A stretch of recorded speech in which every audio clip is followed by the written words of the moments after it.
for the social justice warrior types out there who might be listening, it's like, are you really willing to say that every single person who's accomplished something has done that as a consequence of oppression? That's again what the Soviets claimed with regards to the successful peasants just before the 1920s. It's like, well, the peasants weren't emancipated. They were serfs until about 30 years before that. They were serfs. They were basically slaves.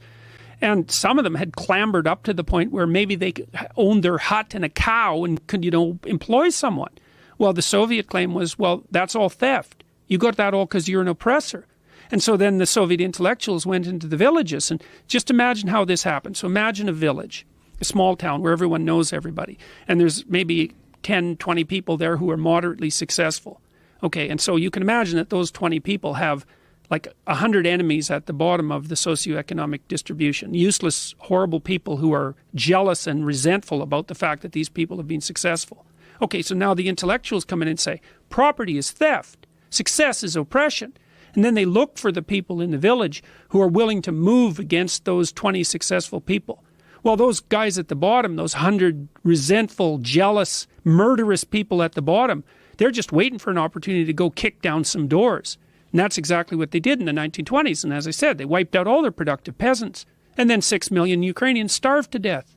They had posters. The Soviets produced posters in the 1930s that said, essentially, don't forget, it's wrong to eat your children. So... Whoa. Yeah, whoa. There's nothing about the there's nothing that you can imagine that's horrible enough so that it matched the reality of what happened in the Soviet Union between 1919 and 1959. Welcome to the Doom Kitchen. This is not a news show. It's a talk show. We do not give financial, legal, medical, or any kind of advice. We are not responsible for the actions of our listeners. You are responsible for you. If anything offends you, we were only joking. Promise. Welcome to the Doom Kitchen, or kitchenette, yet again. I'm still in the same hotel, different room than I was in last week. But that was Kermit the Frog on Joe Rogan's podcast, actually Jordan B. Peterson, talking about the Gulag Archipelago. And I have a friend here, Rob Brzy from the BlaqLabs podcast, and he kind of grew up on the Gulag Archipelago, which is pretty bleak, right? Yeah. It's an interesting chain of events. So when I was about, let's go through it real quick. I'll do a brief introduction. My name's Rob. I'm at the BlaqLabs podcast, and it's actually named after my shop, BlaqLabs, which, we've got plasma cutters, and if I could probably move the camera, and then you can come rob me because you can see what I got. I got computers, automation, got 3D printers, both sides of me here. Not running right now because I've been lazy, but been working on turboing a car in the back that has been giving me all sorts of hell. And so we do, generally speaking, we do prototype work. Say you come up with an idea, some kind of IP or something, and you need something in hand. We can usually make it here and get a working model so that you could shop it around on something like Shark Tank or something like that. Gulag Archipelago, my buddy Solzhenitsyn. So, when I was growing up, I was told, I spent a lot of time with my grandparents, and the reason why was because my dad was working at the mill doing 14, 16-hour days, right? 7 days a week back then. It was the early 70s. And my mom was also working, and I think she was going to school too back then. So big deal was they dropped me off at the grandparents' house. That was normal back in the day. So a lot of people don't realize that. A lot of people say, oh, well, you're supposed to have a McMansion and a housekeeper and be like the damn Brady Bunch or something. No, it wasn't like that. That was only on TV back then. So anyways, they might not have been the... let's just say they were kind of harsh people, and I could never figure it out, right? And So there would be times when they were teaching me Russian or something like that, or they would have a neighbor come by who was Russian, and I would sit there and listen to them speak Russian, and I'm like, okay, whatever, I'm like 4, and I don't really care. So, bottom line is, my grandfather would then tell me stories because he'd get bored. Maybe there was nothing on the TV. He only listened to Johnny Cash, which was weird. I never understood that. But maybe it came with the whole package, right? Because Russians see Johnny Cash as the epitome of freedom, right? That's what people don't understand. That's why he was massively popular in Russia. I mean, if you had records, they had bootleg records of Johnny Cash, those would sell like immediately. Everybody in Russia loved that stuff.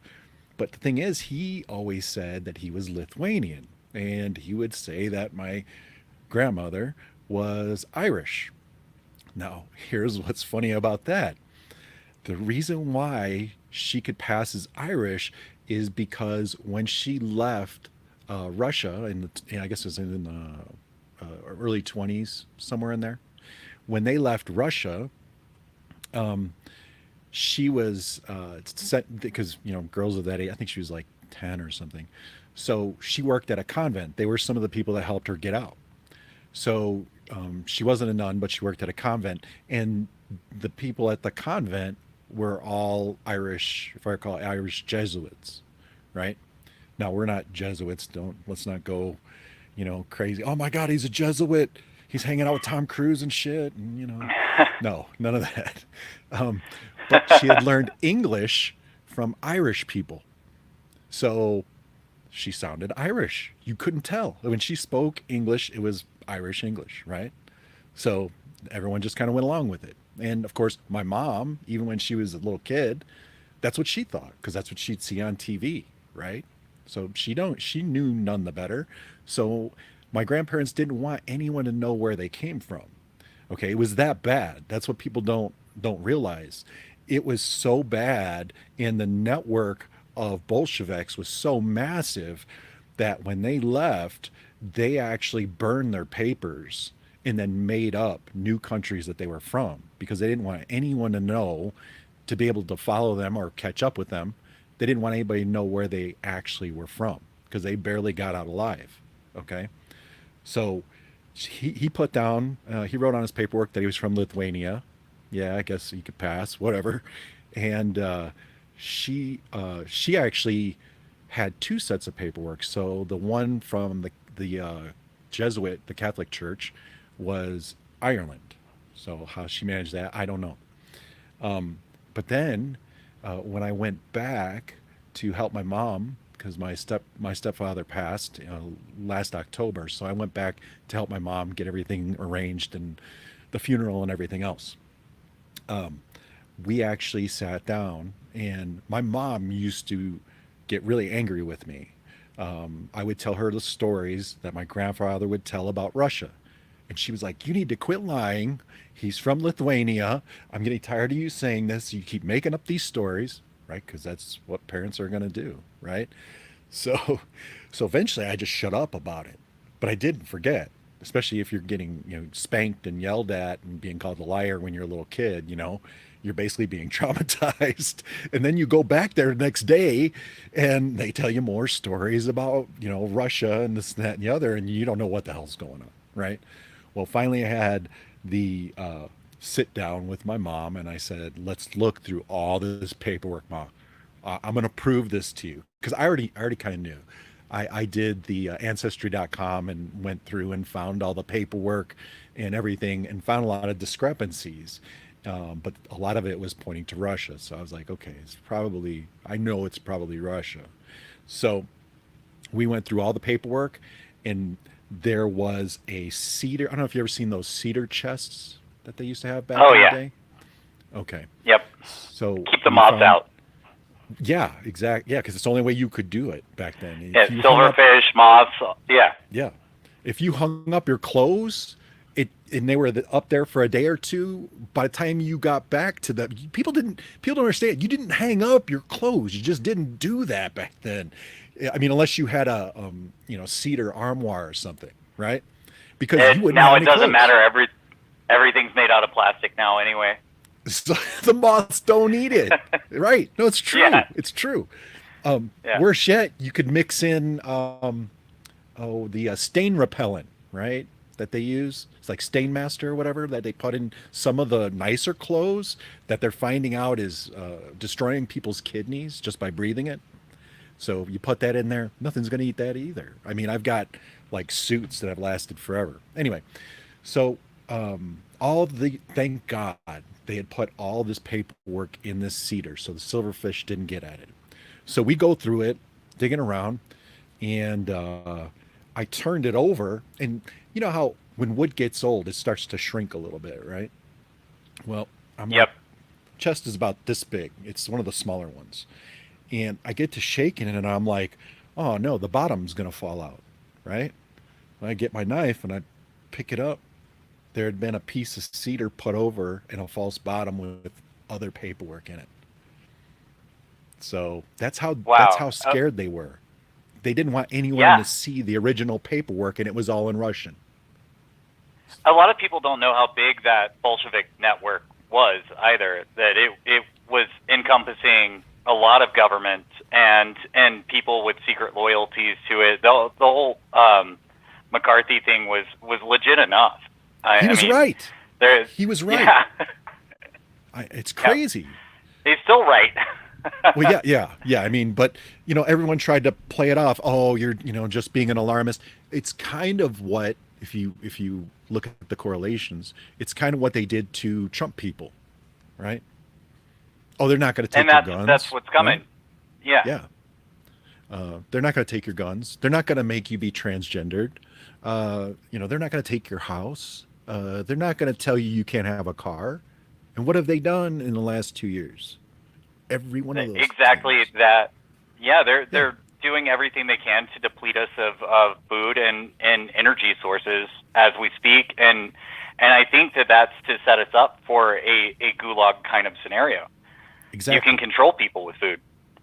You can say, "Hey, go snitch on your neighbor," and people will do it for a bite to eat. Yeah.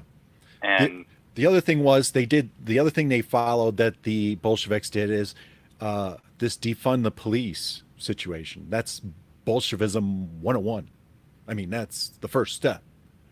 Once they start saying that they're going to release people from prison strictly for political reasons, not because they're good people, you have Bolshevism. That's it.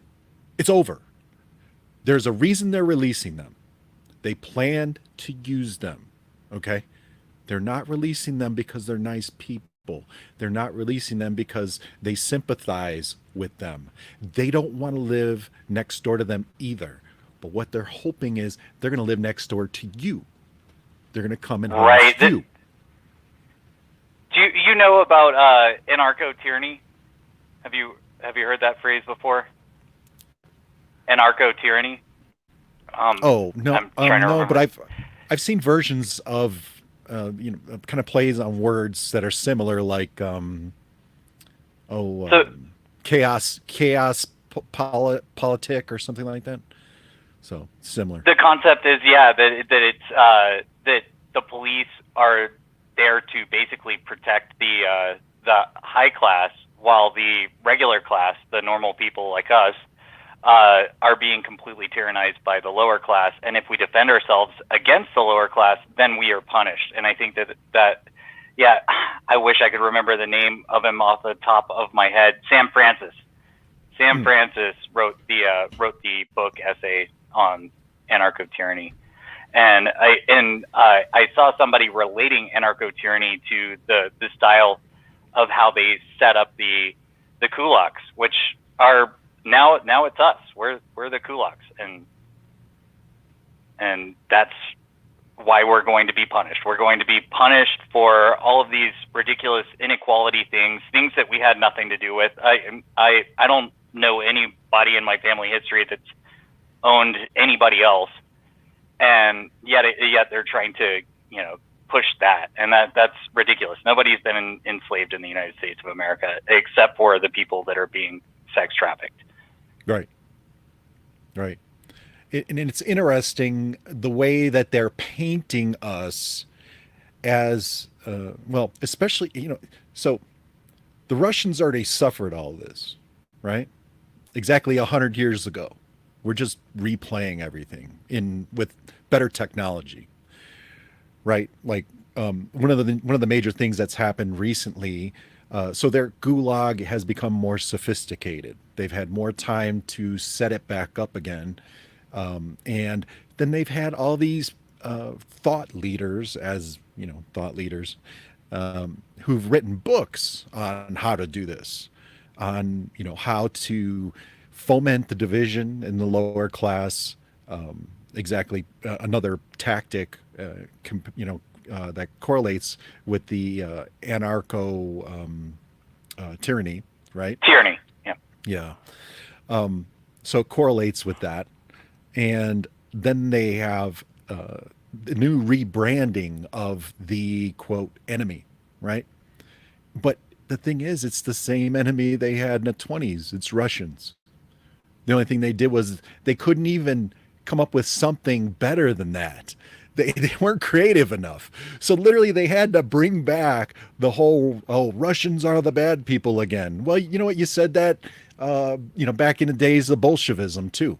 So, but what that makes me wonder is there a bigger picture here that they're trying to go after Russians as a, ethnicity, or as a, so everybody heard that it was 2019 or 2018 that Putin was complaining that they were running genetic testing and or genetic modification on people of Russian descent in the Ukraine biolabs. And the Air Force got busted for it. Our Air Force, United States Air Force. Everyone forgets that. Interesting. Yeah. It's what I think is the reason why it's Russia, and the reason why they're cutting off gas to Europe is because they're majority white countries. True. I really believe that. Yeah. And I don't like to bring race into things. I don't want to call it that, but I think that's the whole thing. It's like punish the white man time, and that's where politics is leading. Yeah, that's where we're at, and it just bugs me that they couldn't come up with anything better. I mean, who's really buying this? I mean, I know a lot of people who are, well, they were liberal and they're not really so liberal anymore. They've got a lot of questions, which is good on them, right? But I'm seeing a lot of people who are like, wait, why weren't we just saying, the 80s called and they want their Russian foreign policy back? Wasn't that one of Obama's lines? So some of the more astute liberals are really starting to question things now, So it's gotten to a point where I think the veil is about to lift, but my concern with that is that's going to create a desperate cornered animal in our upper echelons of leadership within this country.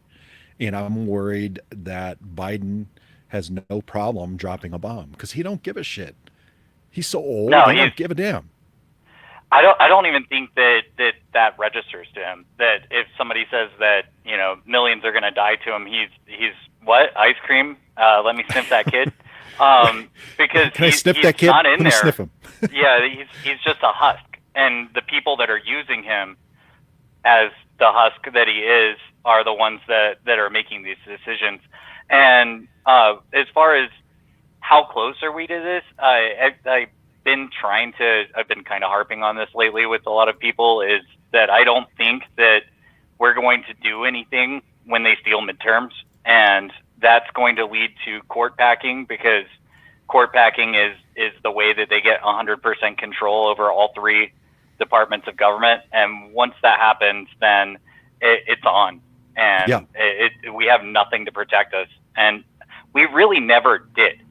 Because as far as the Constitution goes, as they say it's just a piece of paper. And if it's revered as just a piece of paper, it is. So they broke it very early on, and we're dealing with that every single day. Well, we've seen they don't even need court packing. They'll literally force mandates and just say, well, we'll get our mandates and we'll find ways to just prolong and extend and wait it out.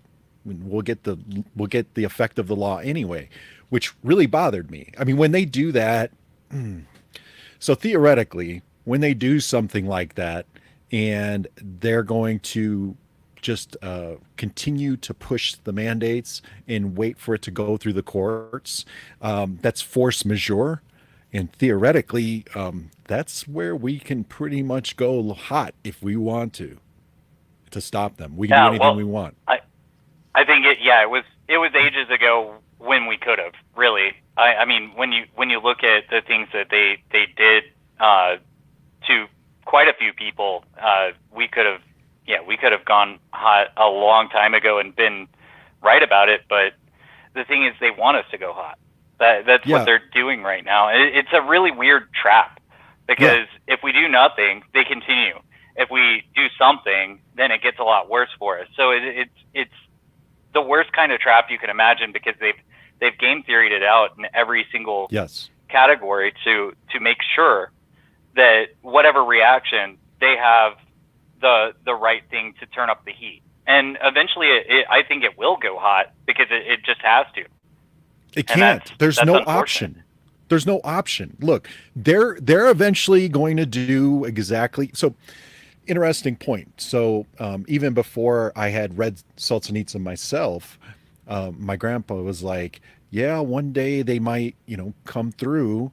And if you think, I go, well, couldn't we all just go move out in the country? Everyone watches. So if you look in the movies, Red Dawn and all this shit, you're not going to make it. You're not going out into the hills. It's not going to happen. They're already poisoning they're already poisoning the wildlife out there so that you'll have no place to live. Okay. Everything is going to be poisoned. They're already dropping, and I forget what it is. It's some kind of, not sodium sulfate. I forget. Anyway, they're dropping these baits everywhere. I've seen the spray campaigns going on more and more lately, as far as the skies being just striped in every direction. I've seen that going on a lot more. They had the chronic wasting disease for the deer, where they went to some guy's land and told him that he had to kill his deer, and he's no. And then I heard, I think it was something that you posted in the Wicked Planet chat room. You posted something about the water being poisoned. Is that right? Was that you? Well, I've posted that up, but I don't know if it's the same article. However, what I will tell you is, so let's just use Epstein's Zorro Ranch as an example, which is, only about 30 or 40 minutes away from me. I have people that I know who work there and or have worked there and have mentioned what goes on there. I've also interviewed with one of the King family relatives who sold that parcel originally to Epstein. And of course he blows it all off. But it probably wasn't a good idea to interview him at Twin Peaks, because all he was doing was Epsteining himself to death. So it was very distracted. It was hard to get a good answer from him, but that's where he wanted to meet me. So I went with it, I met him at the Twin Peaks right down the street off of San Mateo and I-25 over here. I can almost don't dox yourself. There. I don't care. I don't care. I dox myself all the time. Clean shoots are a great thing, as far as I'm concerned. Yeah. I've already got one under my belt. What's another few more? But I don't want to waste rounds if I don't have to before it's time, Right, right. Anyways, so here was the interesting part of it all. Okay, they closed Carlsbad Cavern.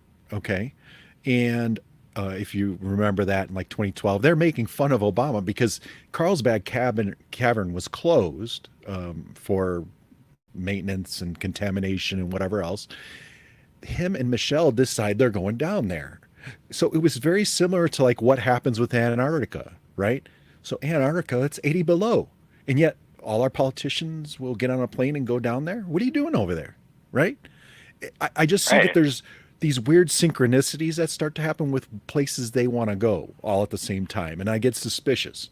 So, Carlsbad Cavern, NASA went in there and was looking for alien life. Okay, so in the meantime, while they're looking for alien life, now there's aquifers down there and stuff too. A lot of people don't realize. So this ties into the water situation. So they find a cavern, northernmost great cavern that is even further north than the original, that's untouched.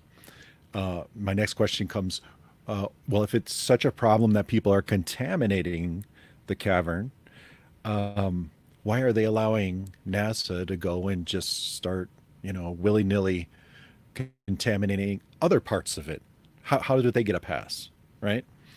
So there is a thought by a lot of geologists, by the way, the Kings who sold Epstein the ranch, these were the governors of New Mexico for a very long time, and then Richardson took Bill it over. Richards. Yep. Yeah. And so he took it over from them and pretty much ran the government the same way. Effectively, the Kings were still running the state. It was just a different dude, right, on the ballot. That's all it was. Yeah. So they're very powerful, but they made all their money through geological surveys.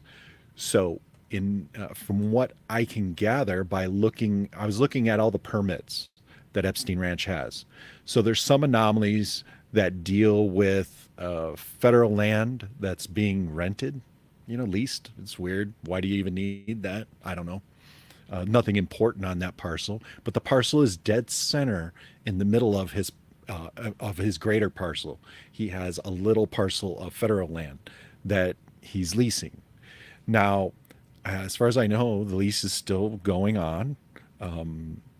And there is a thought, by looking at the permits, that he is either contaminating the water, treating the water, stealing the water, doing something with the water. Because if you look at all the permits he has for water rights, it adds up to enough water to run a American mid-sized city like, all of Albuquerque or, Santa Fe or something like that. Why does a guy who is not involved in agriculture or ranching actively have like 10 pumping stations on his property? Now, I've talked, since I do generator repair and things like that, I've talked to guys who've had to go down there and work on these giant pumps. These are like giant V16 diesel pumps, the kind that you use as backup for a place like New Orleans or something, right? And they're running 24/7 in these enclosures, right? These gigantic diesel pumps are down there, John Deere diesel pumps. So why do you need 10 of those? You're one dude. Where's all the water going? That's another big question. Or is the water really even going to the in? ranch? No. Oh, And okay. some of it is. Some of it's diverted, but I mean, yeah. the sheer volume that they're pumping does not account for just the few residences that they have on the property, plus the main residence that's in the northeast corner. So we know about that ranch, the Zorro Ranch, that they were doing breeding experiments there. Yes. Trying to make Epstein clones, I guess, and probably clones of the scientists that ran it. Not really clones of them. It was more experimentation. It wasn't about cloning per se. They were trying to make an Ubermensch. So, interesting enough, they were tied in with the L. Ron Hubbard archive, which is, I think, just due north of them. It's not called the Star Fort. I'm trying to remember the name of it. That's Scientology. L. Ron Hubbard is the father of Scientology. Just for people that don't know that. Yeah. We're pretty deep in the weeds. We have to go back a little bit and give some people some context. Yeah. So Scientology has basically an archive. I guess what's another name for it? I don't know. Anyway, bottom line is it's not too far away from that. And then we have Los Alamos, which does weird genetic experiments. I mean, it was rumored that they were doing human zombie experiments back in the 60s and 70s. Yeah, it's, a lot of people don't realize that. And I worked there for a little while. They also did neutron experiments, exposed people to radiation intentionally.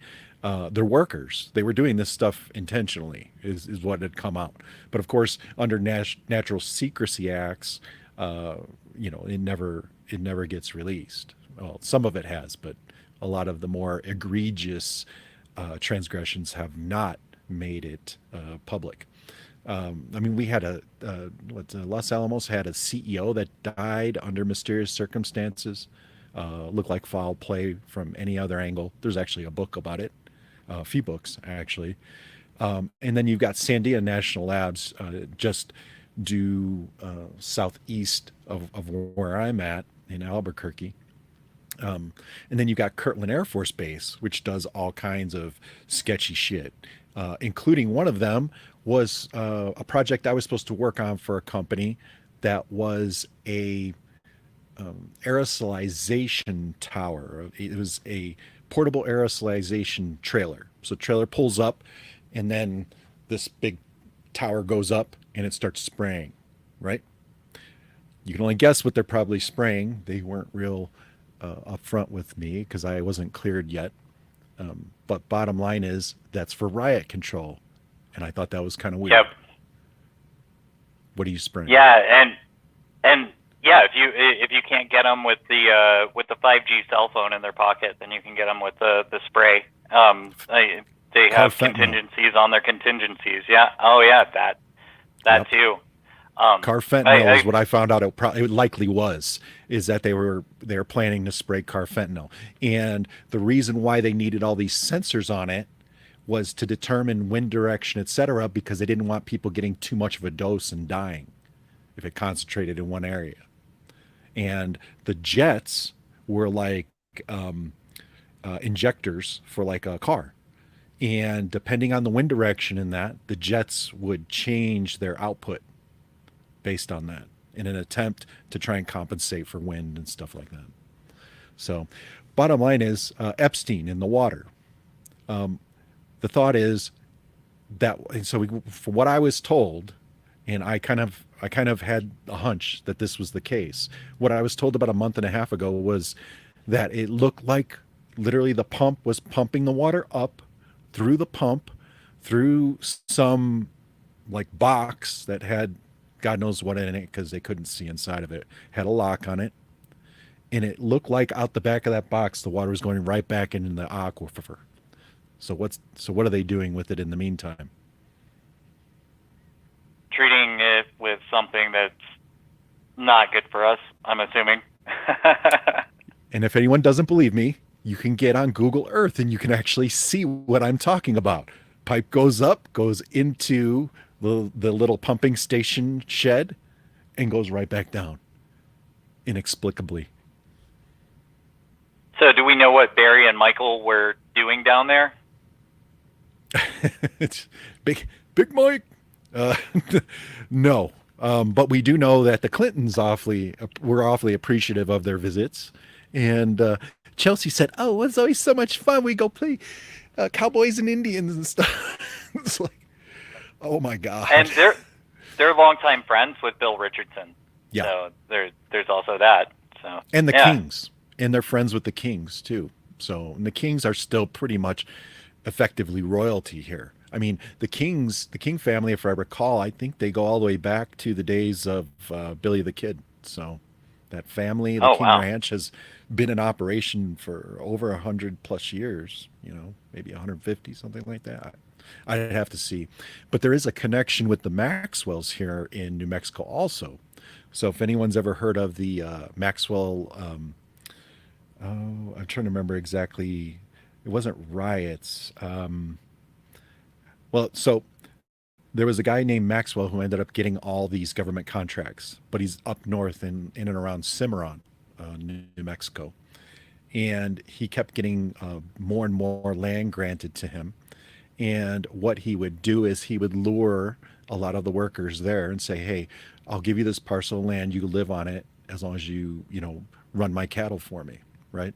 And eventually the idea was they would get the title and deed for the land and for the house that was on it. Well, at some point, I don't know if he was having mental illness or what have you, he just lost it and started paying other neighboring gangs and Native Americans to come and run these people off the land with the promise that they would in turn get that property. So again, what we were talking about with the Bolsheviks, right? Anarcho-tyranny, right? So take all the small people and use them against each other. So that's been going on for a very long time. So let's jump to now and the possibility of this. So we're seeing the obvious stuff going on as far as the dark Brandon speech or red Brandon speech, however you want to put it, and pretty obviously telling us that he's going after Trump supporters. I mean, he went on and said it, and that there's people still in prison from the fake news event that went on that day. They just beat a guy until his eyeball fell out of the socket. This stuff is really messed up. So now how are we going to be led into this Gulag scenario? I think that there's probably something to do with like those Jade Helm operations that they did in Texas back in maybe about 15, 20 years ago, almost. 2014. And then I was there. Yeah. Okay. Oh, it was. Yeah. Oh, you were. Ooh. Yeah. Oh, okay. Yeah. Hold on to that. And all then right. And then FEMA, of course. So tell us about Jade Helm. What happened there? What was that really about? Well, I was there working in the oil field when that was going on. So let's put it this way. There was, and I don't know if it's even related. Bottom line is they shut down the Walmart in Midland, Texas. Why? Nobody seems to know. They brought in contractors from Mexico, okay, to quote, do work, whatever that was. At the time, my buddy's son, was it son or? Yeah, his son was working for Walmart. Suddenly he didn't have a job. So that was a little bit of an issue. Nobody in Midland will even talk about it. So a lot of other contractors were involved in what was going on there with the alleged repairing of the plumbing. Okay. What I will say is from a mafia standpoint and in the CIA, plumbers are usually people who kill people, right? Assassins. That's what they call assassins. Oh, really? Yeah. Yeah. You want a hitman, you call a plumber, right? So I always thought that was interesting wording when they used plumbing as the excuse. I was like, well, what exactly are you doing? And why do you need so much damn plumbing? It's a whole nother issue. Exactly, yeah. You need to shut it down for how long? 6 months or whatever for plumbing? So when I would drive to and from Midland, a lot of times there would be a lot of weird equipment coming and going. A lot of people had footage of that video, showing these mass movements of military equipment, etc. But here's the thing. There are truck drivers who have said that they brought the military equipment to like a big parking lot near a Walmart or whatever, and they never saw it leave. So that's kind of interesting, huh? Yeah, that is interesting. They just left it on the flatbeds in the Walmart parking lot. Oh, well, in that Walmart, they had like these giant like big top tents in the back, and they kind of covered gardening the center back, so you couldn't really see, and they had that huge fence, so you couldn't get within 50, 100 yards. And then they were constantly setting up tents in front, right? These big tops, those giant white like pavilion type tents, where you could theoretically, you it's big enough that you could drive a tank through there, or a deuce and a half or whatever, and no one would be able to see where it went once it went past that threshold, right? It was effectively blocked out. So there's even soldiers who've said, stuff went in and where it went, we don't know. And that was the end of it. So my next thing is did they set the Walmarts up as like military caches for equipment and weapons? Well, that's was that what that was? Part of the FEMA operation is the Walmart is that's their base, right? Isn't it? Whenever there's an emergency, Walmart becomes the base, and FEMA takes it over because it becomes kind of, I guess, the city center for that kind of stuff. And funny enough, it's Midland, because Midland just a couple of months ago was having a water shortage, and all kind of relates in that interesting way. But I'm sure it might not be related, but it could be related. So. Why would you have a water shortage? That doesn't make any sense. That's not a place historically. Pipe. Yeah, just one broken pipe. That did it. I don't have all the details off the top of my head, but yeah, there was a broken pipe, and it was right in the middle of summer. I want to say it was mid-July, and they're just losing water like crazy. Yeah, I remember that. I wonder. So that makes me wonder if they don't have giant cisterns underneath that Walmart that they're prepping, right? Because you don't want to store water for too long; it goes bad. So right, it becomes its own problem trying to, continue to treat it to make it potable, right? You can't just leave it. Water that sits is gonna pick up critters and bacteria and all that crap. So it makes you wonder if that just wasn't the cover, so they can fill their cisterns that they're going to use for whatever they've got planned. So it could be completely related as far as really Carlsbad's not that far from there. No.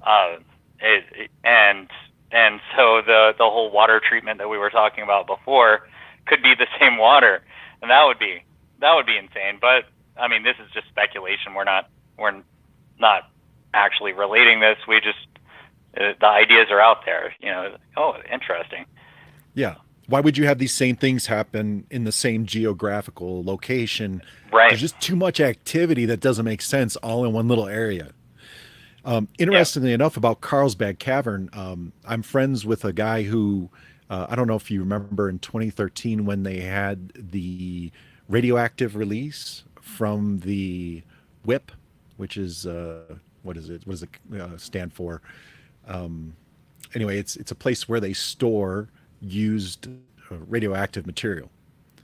So they store it in an area near Carlsbad underground in 55-gallon drums, and there was some kind of reaction that occurred. One of the drums exploded, took some of the other drums with it, and if you remember, it shot like a 300, 400 foot plume from this pressure evacuation tube that goes out to the top.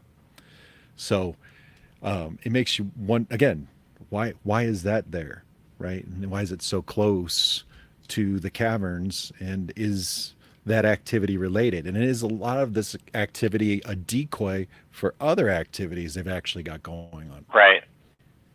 Yeah, there's usually a drill that goes along with everything that they do. There's a drill the same day of. We've seen that. Mm-hmm. I don't know how many times. It's crazy. So, there's. I found it really interesting that whenever the super scary virus that everybody freaked out about and injected themselves with experimental RNA therapy, when that came around, there was the 5G towers going up at the same time, and that was one of the first things that I noticed, and I got into trucking not too long after that, and I saw all the dudes at one of the hotels that we parked at, and it was just truck after truck installing these 5G towers all over the area. Yeah, so. And it coincided with when everyone's being locked down, right? Yep. Yeah. True. That supposedly that was in Memphis, so people were still out doing things even, some places freaked out more than others. And Memphis was pretty chill on it, I think. At least, Texas, Tennessee, a lot of places were, Louisiana minus New Orleans. New Orleans was super panicked about it. But the rest of Louisiana was like, what? I don't care. Yeah, right. You got alligators and shit. I mean, COVID don't matter. Right. Yeah. You're worried about your little dog getting snatched up from the backyard. There's way more to worry about there. So, interesting. Austin kind of lost their freaking mind. That's how I ended up back in Albuquerque when that hit. Austin. Oh, I used to live in Austin too. Oh, really? Yeah. Oh, okay. Yep. Yeah. Well, I didn't live in Austin. I actually lived in Buda, but I worked in Austin. So, okay. Yeah. So you know that area. Oh, definitely. That my grandmother was born there. So. Oh, dig it. Yeah. Yep. Go figure. Yeah, it used to be great to go on 6th Street, and then after, I mean, we were there. We had just arrived right before COVID, and the change in Austin was it's just absurd. I couldn't even fathom what the hell was going on. They overreacted so much. I used to be a bike taxi. So it's a 3-wheel bicycle with a carriage in the back for passengers, and I did that on 6th Street all the time. So I was there for years and years. But cool. They shut down all of my events, and and so now I drive trucks, and now I'm actually paying attention to what they're doing, and it's their fault that I'm here. So if you feds are watching, it's your fault that we're exposing you right now. That's right. That's why we're all here. That's right. And you know what? You can knock us down. There'll be 10 more in our place. That's what's happening right now. And that's one of the reasons why Rob and I do what we do. Exactly. I didn't do the podcast until I just got so frustrated. I was like, all right, everybody needs to calm the hell down, and you want to look at some conspiracy theories. Well, we can do that. But, the whole idea was that people were buying into this pandemic. And, I was just like, look, they couldn't even get their own data to line up right. And, so it was funny too, because where I was working, I can't really say where I was working because they're very wealthy and famous. So I have to be careful. Okay. Anyway. Needless to say, I'm working in Austin, okay, at a place that everybody knows, and I can't say exactly what it is, but everyone's losing their mind. Everybody's got, we gotta hurry up and get out of here, or we're all gonna die, and they wanted me to set up hand washing tables and all this shit, and I'm like, and then they're like, okay, well, and then as manager, you're going to have to go through and make sure the little squirty thing for the hand salve is good and that it's filled all the time, and make sure people aren't talking to each other and they don't hug each other. And that person brought a pizza, so now everyone's got to get tested for COVID. And I was like, no, screw all that bullshit. I don't care about any of it. Do you understand? I don't care. I'll quit. Right. You going to continue this? And then they're like, yeah. I'm like, I'm out. I'll go find something else to do. If I gotta go rob a damn bank tomorrow, I'll go do it. I mean, you guys are so through the looking glass right now. You can't see your own ass. You're not making any sense. And it was causing the implementation and the enforcement of these rules was perfect if you wanted people to be at each other's throats constantly, right? Because, that person gave that person a piece of candy, and then they became tattletales and shit. And I was like, you know what? This is one of those times when I go, you're all very mentally ill. You understand that? Yep. Most of the people that I've talked to that have never got it, like myself, were people that never took a test, never wore the mask, never did any of the stuff. So they never got it. And the people that got it were the ones that did everything that they were told to do, because they were telling you exactly how to get it. That was their advice, was how to get it. And by the way, I don't give medical advice, YouTube. I'm just saying. I'm just saying, F you. Yeah, exactly. Yeah, it was like, wait, you're doing everything wrong. Now you got the mask on. Now you're going to be touching your face more, you dummy.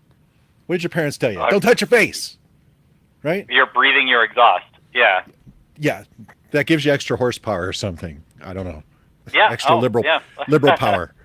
So you can rev your transgendered engine. Vroom vroom. Oh no, it's an engine. It's killing the earth. No, you gotta chop it off. Sorry, gotta get rid of that. It fuels the self-righteousness. That's right. It's true. Yes, breathe in your own. What did they used to say? You're smelling your own brand. That's pretty much what people were doing.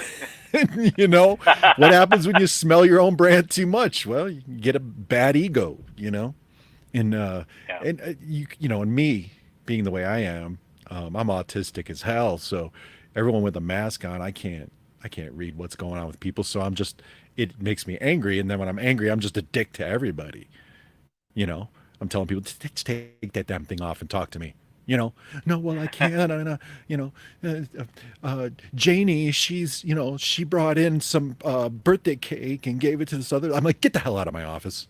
You know, like, this is not kindergarten. You're here to work. You know, get back to your damn job. You know, quit screwing around. Do it. I had to deal with it a lot because I fly a lot for the job that I have.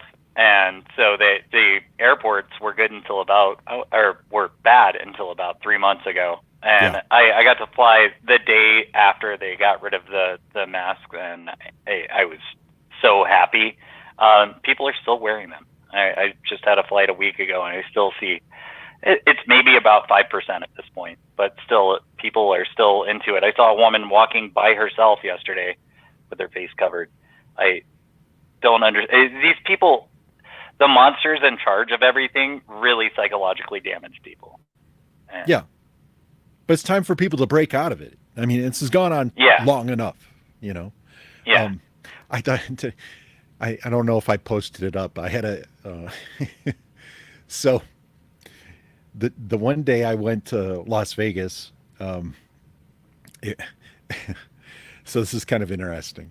So if you remember, before they officially got rid of the masks in the airports, there was some airports you could, some airports you couldn't. Nobody knew what the hell was going on. We just make it up as we go, right? So there was some airports that were psychos, literally, about the masks, and other ones didn't care. Okay, so the big thing that had just come out, and I didn't know about it. So I like to screw with the TSA because I'm wearing a mask and I'm already pissed off, right? And I'm paying way too much for this, and I hate this plane, and you know, everyone on here sucks. I'm kind of like that. So I'm just like, okay, so I'm going through the TSA, and I always, now mind you, I've had top secret clearances for most of my life, right? No felonies, not even so much as a speeding ticket, right? In years and years and years. As a matter of fact, the one speeding ticket officially I don't have because I pled no contest because I didn't want to go down there to go argue with the dumbass judge, right? I was like, here's the money, leave me alone, because I'd have to go all the way down to Roswell, and that place is a dump. So anyways. It is. Dude, Sorry sucks, to those man. people in Roswell. Yeah. It's the aliens and the dope. That's all you get. You know, they should have done Breaking Bad down there. Really. I mean, it's worse than Albuquerque. So anyways, they had, I didn't know, they had just had a ruling concerning frisking, right? And I always get pulled off to the side for extra enhanced frisking / touching TSA, touching sensitive areas type stuff. So I'm like, okay. So I get pulled off to the side, and I was just joking, right?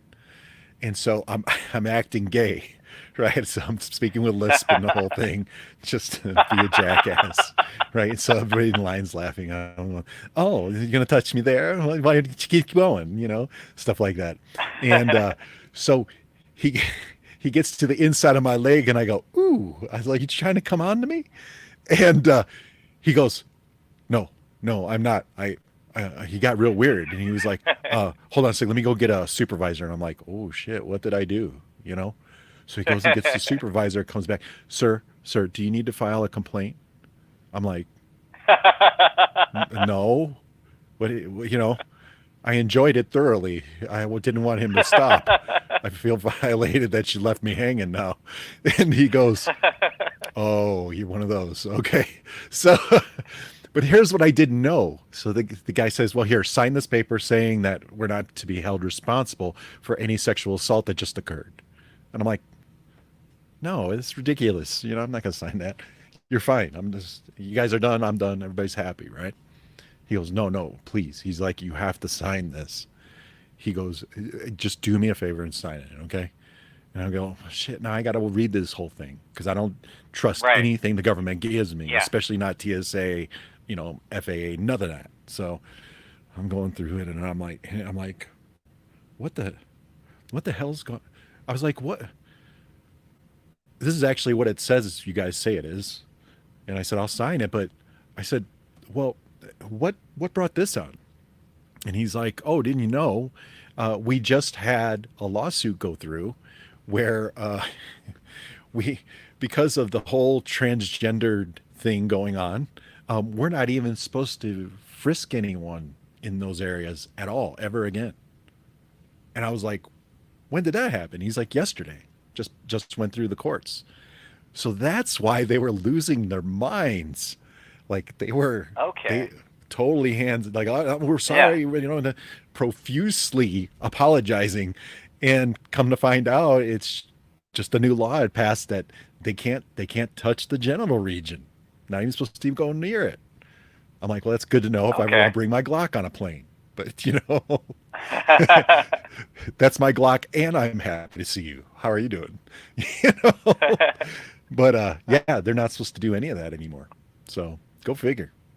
So that was my weird plane story for the COVID thing. And and then of course we had, I don't know, have you ever been on a plane when there's COVID Karens everywhere, mass Karens?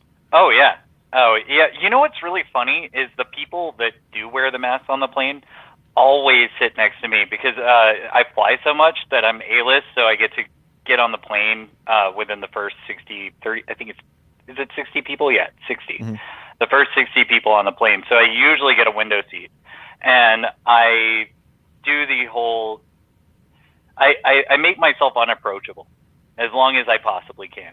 And, and so I'll put the headphones on and, and just be kind of out of it, like whatever, I don't care about you. And I always get a masked zombie next to me. I don't know why they pick me, but the zombies just, shamble over to me and sit down. And so I'm like, I guess I'm not talking to this person this flight, and then I have to climb over them to go to the bathroom. So that's always fun too. It's like, oh man, yeah, that's right. Because you're on the inside, or on the outside, so you got to go. Man. Yeah. Hey, some did you hear the weird thing too now where some of the planes they're not enforcing assigned seating anymore? I always fly Southwest, so there's never assigned seating. Well, they did have it for a while, like in the 2000s. Like they do 3-tiered kind of thing where it's you're in the first group, the second group, or the third group, and there's 2 halves to each of those groups. And because I'm in the A. Yeah. For Southwest, I'm in the A also because I'm disabled, so I get on first. But I usually don't abuse it. But it's kind of nice because being as big as I am, I'm not trying to they always used to set like really gigantically obese people next to me, and I'm like, Christ almighty. I mean, there's barely enough room for me, and I'm normal weight. And then I get what are you doing? And they would always assign some like really big person, horizontally big next to me that's like oozing over to my seat, and then they're breathing heavy and they're huffing and then they're trying to get like more room. Like I'm not gonna give you more room just because you're wiggling. You're fat. I'm gonna take the fat, I'm gonna push it off to the side with my rolled up coat or something, and then use it like a barrier. That's what's gonna happen. Like it's like a blubber barrier. Yes, the Jersey barrier for the blubber barrier indeed. So yeah, that's usually what and then they get mad. They're like, well, he's being mean to me. He won't, I just need to move a little bit, and then he won't, and I've elbowed him and shit. I just don't care. I'm like horrible. I hate being on a plane to begin with. It's claustrophobic hell to me. But with all the, masking and that, it just makes it that much worse, And Southwest has been interesting in that they quit the assigned seating. So that's in the last like 5 years or something. So that's been a real dream come true. It doesn't take much to make me a little bit happier, Feels like I'm back in the 80s again. I'm gonna pull out my Motley Crue records and shit. Right there on the plane. Anyways, but I'm just sitting here next to the window getting more and more radicalized through my my headset. So yeah. You're all looking out the window going, God damn, that motherfucker's flat. Look at it. Look at it. Can you see this? Can anybody see this? This is flat, right? Is it just me? No, I always think the flat earth thing always cracks me up too. Although I will say, I thought you were talking about the tires on the landing gear. No, that too. I'm like paranoid with that stuff. Yeah. I'm looking at the ailerons and shit all the time. Yeah. Going, what is that one on there?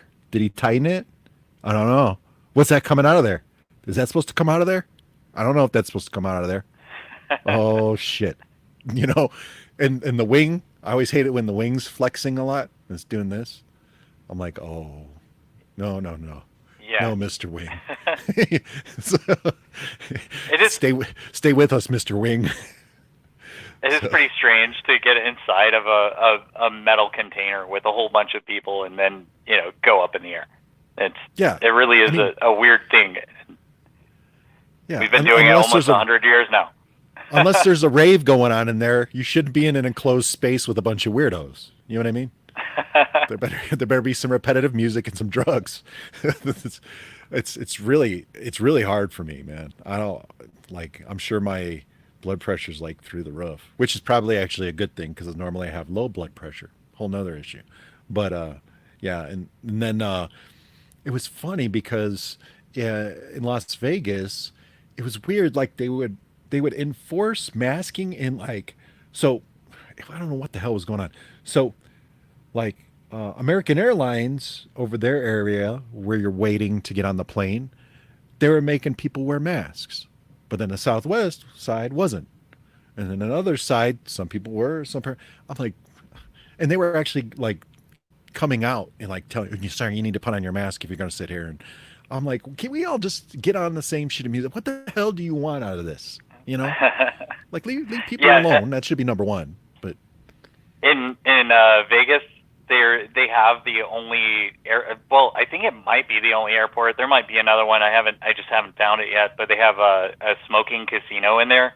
Yeah. And you didn't have to cover your face while you were smoking. So I would just spend a lot of time in that little casino and run a couple of coins every few moments, just so it looked like I was doing something. Yeah. All right, here's $20 just to sit here, and maybe I might win something. So, well, on top of it, as well.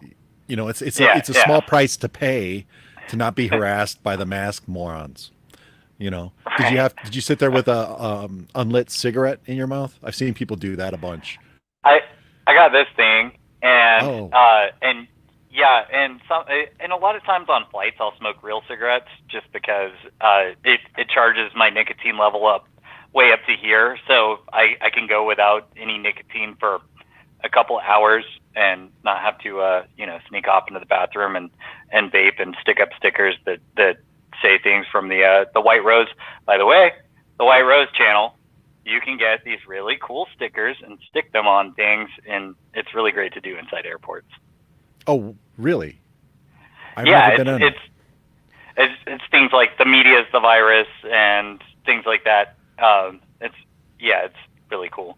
Oh, that's pretty cool. I have to check them out just so I can put up stickers on things and aggravate people, because people in Albuquerque are like, they're still full COVID, man, here. They don't know what the hell's going on.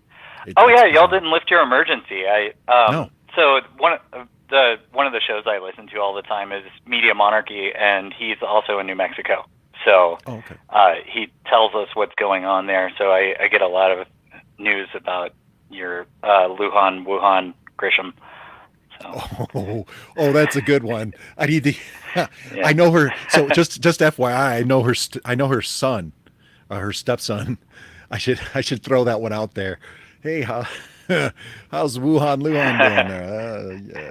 Man, she's that's what James bizarre. calls her. Yeah, yeah. Bizarre. She spilled water on a guy's crotch and rubbed it down pretty good, right? Patted it, milked it, squeezed it, ringed it, licked it. I mean, she likes ice cream just as much as Joe. I mean, what the hell's going on here? Dude, she's paid out over $500,000. I've added it up. Somebody actually went through here. So local media, we've got Eddie Aragon, and he's kind of the anti-NWO conspiracy guy here in Albuquerque. And actually the guy who turned me on to what was going on at Epstein Ranch originally, because I used to call him and just talk to him casually, personally, right? Because I know him halfway decent. And he was the first person to start pointing out that weird things were going on over at Epstein Ranch. And that was like in 2016, 2017. He was already starting to catch on to it. But he's got a lot of connections. He's been here in New Mexico. His family's been here for maybe a couple hundred years. I mean, they've been here forever. So, oh wow. So he has a lot of insider information. Anyways, he's always going at Michelle Lujan Grisham. I don't know if you heard about the situation where she got married to a local guy, Sonny Cordova, I think it is, and man, she had his ass on lockdown for like 3 months. He was just constantly testing positive for COVID, but he's just fine. So eventually the doctors were like, I think it was a month straight. And eventually doctors told her, look, will you just let him go? Just let him out. Stop testing him. It's obvious he's not sick, or whatever he has isn't affecting him. So just leave him alone. How's that? Just leave him alone. And then finally she relented. But like, seriously, had him locked in his own section of the mansion, right? And it makes me wonder, I mean, that seems suspicious to me. And then when they get married, who officiates their wedding? Cumshot Harris. Right. I mean, no. Kamala? Yeah. Kamala all over Eileen. So,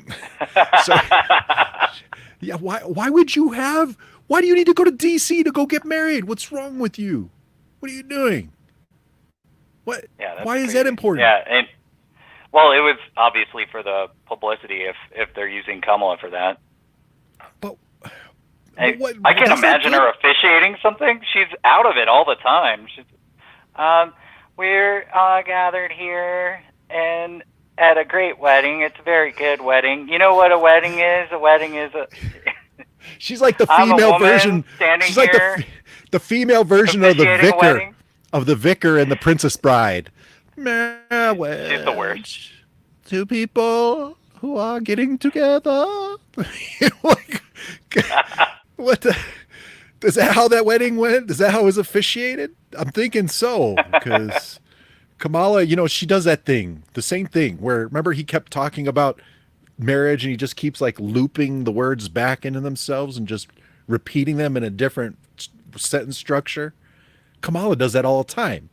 Like, didn't she do that recently with like so there's this big country, Russia, and it's gonna eat the little countries, eat them all up.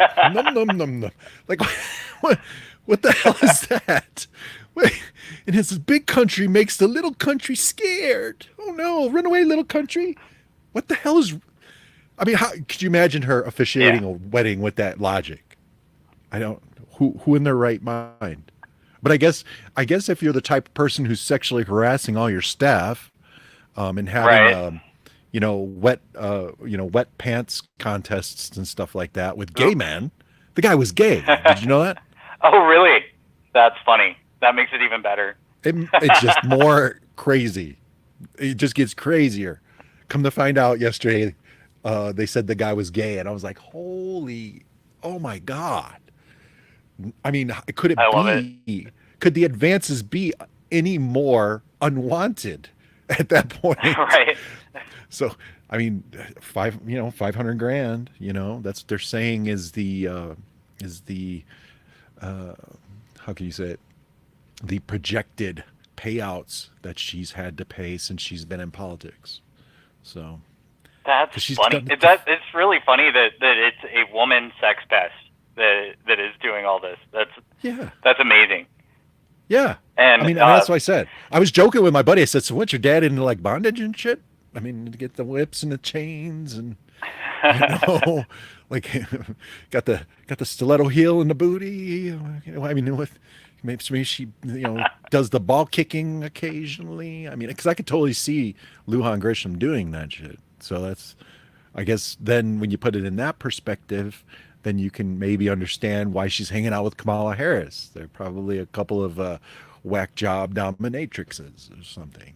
Maybe they need to stick with that. Stay off my politics. That'd be great. Stop trying to take my guns. Speaking of guns, Michelle Lujan Grisham, I think she's going to pass a law that's going to make pellet guns illegal here in New Mexico. So that's going to be interesting. That's crazy. For airsoft and all of that, just it might include it. I think they're going to put a feet per second limit. Okay, that's how they're going to do it. Maybe feet per second or caliber. Combined with caliber, because then that's how you get your foot pounds, right? So it's based on the weight of the projectile and then the speed, and the bottom line is, if you shoot a pea out of a straw, you're going to jail probably is how it's going to work out. They always go overboard here with enforcement of things like that. They do. And the worst part is that the reses are even more overboard. Yeah, for certain things. I think the reses are still enforcing masks in some parts, and they're their own government, so yeah. It's, when I go to get gas, sometimes I'll see boneheads. It'll be well over 80% still wearing masks and shit. And at the res, where was it? Maybe it was San Felipe, I think. They still haven't opened their convenience store for the gas station because they're worried they're going to get COVID still. So I don't know. Oh my gosh. Yeah. Well, I got a workmate here that wants to have dinner, and and I really enjoyed talking to you. I had a lot of fun, and I hope we can do it again someday. Hell yeah, man. Hell yeah. It was a good time. And appreciate it. Man, we opened up a whole bunch of stuff, and yeah, that's fun. So this is on you, the listener. All these things, all these cans that we opened up over here, go follow up on some of that stuff. It'll be fun. You'll enjoy yourself. Yep. All right. Well, I'm going to close it with FEMA Region 5 by Blooded the Brave off of his new album, We Are the Brave. And we'll try to stay ourselves out of the FEMA camps. Thanks for having me, man. Thank you, Rob. Appreciate it. You're welcome.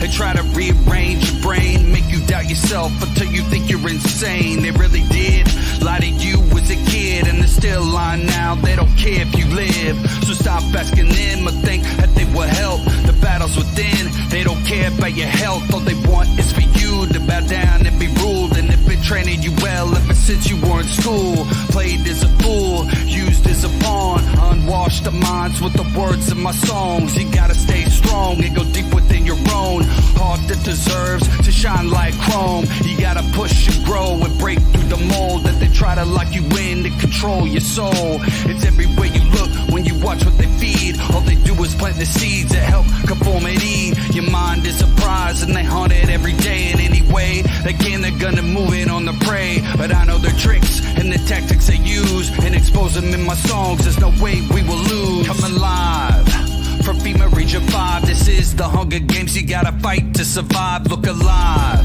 and be ready on all sides, cause every day they attack your mind's third eye. Come alive from FEMA Region 5, this is the Hunger Games. You gotta fight to survive. Look alive and be ready on all sides, cause every day they attack your mind's third eye. May the odds be ever in your favor, whether you it or not, our lives are a danger. Battered and broke, they wanna leave you with no hope. Like you're stuck and can't find your way out of the rope. And they're the ones who tied you up so tight and tell you that you're free. Don't resist, don't fight. Like we're supposed to take it. Your will they wanna break. If they really want you to not think you're gonna make it, they try to break your will, cause they know how strong you are. They know your power, that's why they hunt you at large. It's never what they claim, nothing's ever what it seems. This is the Hunger Games, you are Katniss Everdeen. They play it on a screen and we cheer for the rebels, but in real life, most cheer for the devil. They just wanna be safe, that's why they keep them all scared. The stake could care less, they'll push you down the stairs and they'll say you to crush and then tell you to be thankful. That's the truth, the cruel, to face it can be painful, but after you make it through the lies and hurt, you finally realize everything you're worth. Come alive. From FEMA Region 5, this is the Hunger Games. You gotta fight to survive, look alive and be ready on all sides, cause every day they attack your mind's third eye. Come alive. From FEMA Region 5, this is the Hunger Games. You gotta fight to survive, look alive and be ready on all sides, cause every day they attack your mind's third eye. May the odds be ever in your favor, whether you see it or not, our lives are a danger. Happy Hunger Games.